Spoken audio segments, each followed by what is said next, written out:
Assalamualaikum warahmatullahi wabarakatuh. Perkenalkan, nama saya Sulastri dari Prodi Pendidikan Islam Anak Usia Dini, Fakultas Tarbiyah dan Keguruan, Universitas Islam Negeri Sultan Taha Saifuddin Jambi. Baiklah, di sini saya akan menjelaskan isi materi dari peta konsep saya. Yang pertama itu hakikat dan urgensi bimbingan konseling dalam pendidikan dasar. A. Itu hakikat bimbingan konseling. Bimbingan adalah suatu proses pemberian bantuan kepada individu yang dilakukan secara berkesinambungan supaya individu tersebut dapat memahami dirinya sehingga ia mampu mengarahkan dirinya dan dapat bertindak secara wajar sesuai dengan tuntunan dan keadaan lingkungan sekolah, keluarga, masyarakat, serta kehidupan pada umumnya. Yang B. Urgensi bimbingan konseling dalam pendidikan dasar. Dasar pemikiran penyelenggaraan bimbingan dan konseling di sekolah atau madrasah bukan semata-mata terletak pada ada atau tidak adanya landasan hukum, perundang-undangan, atau ketentuan dari atas. Namun yang lebih penting adalah menyangkut upaya memfasilitasi peserta didik yang selanjutnya disebut konseling agar mampu mengembangkan potensi dirinya atau mencapai tugas-tugas perkembangannya, menyangkut aspek fisik, emosi, intelektual, sosial, dan moral spiritual. Yang C itu prinsip-prinsip BK untuk AUD. Pertama, bimbingan merupakan bagian penting dari proses pendidikan. Yang kedua, diberikan pada semua anak dan bukan hanya untuk anak yang menghadapi masalah. Yang ketiga, bimbingan harus berpusat pada anak yang dibimbing. Yang keempat, itu bimbingan merupakan proses yang menyatu dalam semua kegiatan pendidikan. Yang kelima, kegiatan bimbingan mencakup seluruh kemampuan perkembangan anak yang meliputi kemampuan fisik, motorik, kecerdasan sosial maupun emosional. Yang keenam, itu bimbingan harus dimulai dengan mengidentifikasi kebutuhan-kebutuhan yang dirasakan anak. Yang ketujuh, itu bimbingan harus fleksibel dan sesuai dengan kebutuhan serta perkembangan anak. Yang kedelapan, dalam melaksanakan kegiatan bimbingan hendaknya orang tua diikut sertakan agar mengerti bimbingan untuk anaknya saat di rumah. Yang kesembilan, dalam menyampaikan permasalahan anak, keadaan orang tua hendaknya menciptakan situasi aman dan menyenangkan yang memungkinkan terjadinya komunikasi yang wajar dan terhindar dari kesalahpahaman. Yang ke-10, itu bimbingan dilakukan seoptimal mungkin sesuai dengan kemampuan yang dimiliki guru sebagai pelaksana bimbingan. Jika ada masalah, maka guru bimbingan harus mengkonsultasikan kepada kepala sekolah. Yang ke-11, itu bimbingan harus diberikan secara berkelanjutan. Materi yang selanjutnya yaitu tentang fungsi dan ruang lingkup bimbingan konseling untuk AUD. A. Fungsi bimbingan konseling untuk anak usia dini. Yang pertama, fungsi pemahaman. Yang kedua, fungsi prevasi. Yang ketiga, fungsi pengembangan. Yang keempat, fungsi penyembuhan. Yang kelima, fungsi penyaluran. Yang keenam, fungsi adaptasi. Yang ketujuh, fungsi penyesuaian. Yang kedelapan, itu fungsi perbaikan. Yang ke-9, fungsi fasilitas. Yang ke-10, fungsi pemeliharaan. Yang selanjutnya itu ruang lingkup bimbingan konseling untuk anak usia dini. Yang A. Ruang lingkup dasar.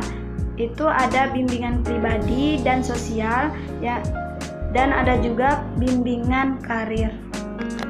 Yang selanjutnya itu ruang lingkup khusus. Pertama, lebih mengenal dirinya, kemampuannya, sifatnya, kebiasaannya, dan kesenangannya. Kedua, mengembangkan potensi yang dimilikinya.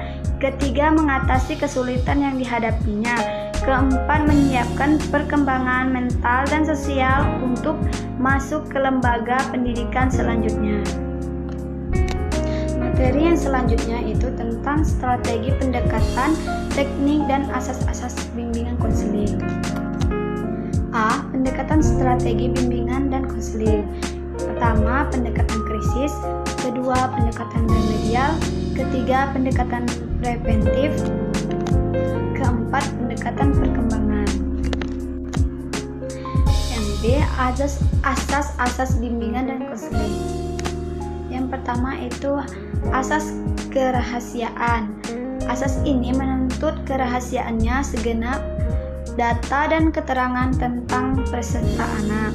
Yang kedua, asas kesukarelaan, yaitu asas yang menghendaki adanya kesukaan dan kerelaan peserta didik mengikuti atau menjalani pelayanan yang diperlukan baginya. Ketiga, asas keterbukaan, yaitu asas yang menghendaki agar peserta didiknya bersifat terbuka dan tidak berpura-pura. Keempat, asas kegiatan, yaitu asas yang menghendaki agar peserta didik berpartisipasi secara aktif di dalam penyelenggaraan kegiatan bimbingan.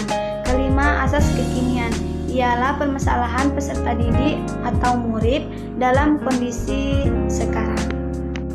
Materi yang selanjutnya itu karakteristik perkembangan anak usia dini dan permasalahan anak usia dini. A. Karakteristik perkembangan anak usia dini. Pertama, perkembangan moral. Kedua, perkembangan fisik. Ketiga, perkembangan bahasa. Keempat, perkembangan kognitif. Kelima, perkembangan emosi. Keenam, perkembangan sosial. Menurut Nugraha, berikut adalah beberapa permasalahan yang biasa dihadapi oleh anak usia dini. Yang pertama itu maladjustment.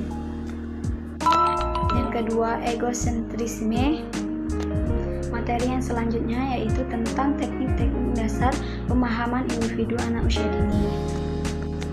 A. Pengertian pemahaman individu.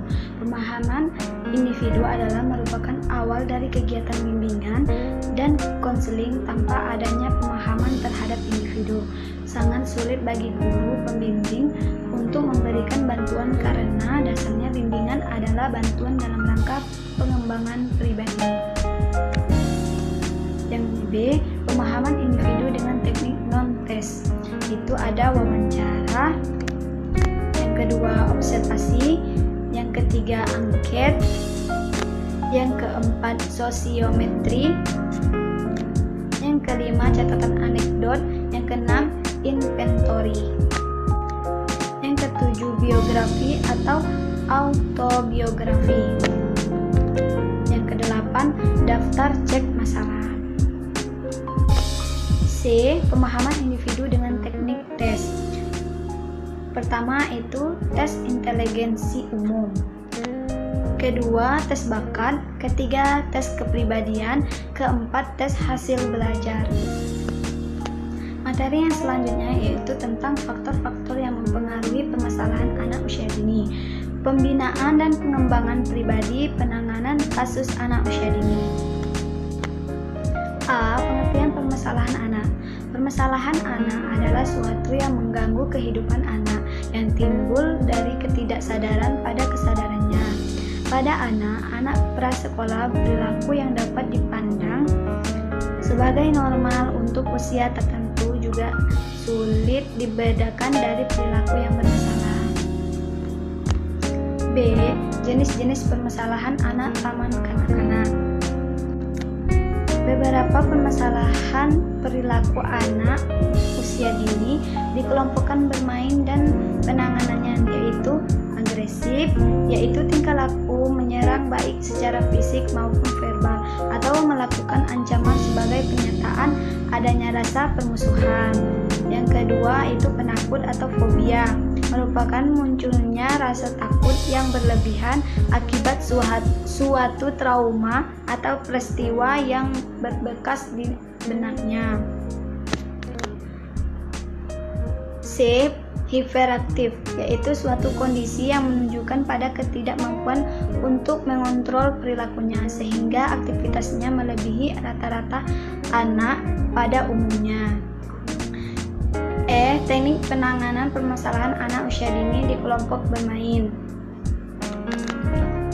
Di antara berbagai teknik yang dapat dilakukan orang tua dan pendidik untuk membantu menangani permasalahan anak adalah dengan pertama latihan, kedua permainan, ketiga saran dan nasihat, keempat pengondisian, kelima model dan peniruan.